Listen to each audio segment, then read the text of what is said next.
Do you ever get those moments where you just sort of seem to pass through a wave of something that makes you feel okay or happy or joyful, or you just remember something lovely or just a nice memory or a nice feeling? It just sort of comes over you on an otherwise mundane day. Probably not when you're having a terrible time, though sometimes that's also possible.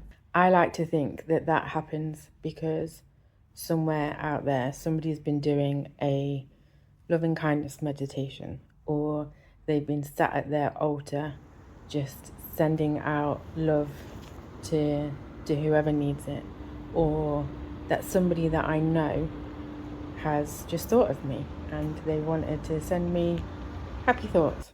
Because if I think like that, then that means when I do those things, a loving kindness meditation, or sit and send out lovely thoughts, or when I think of somebody that I love, that they also could end up walking through this ripple of love that I've sent out.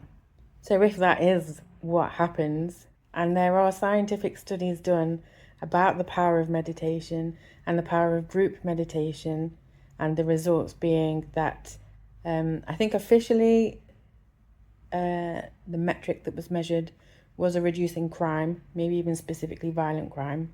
But I'm sure there's other unofficial research things done. Anyway, the point is, when you send out good thoughts, there are good results. Go forth with that information and do what you will. Ta-ra.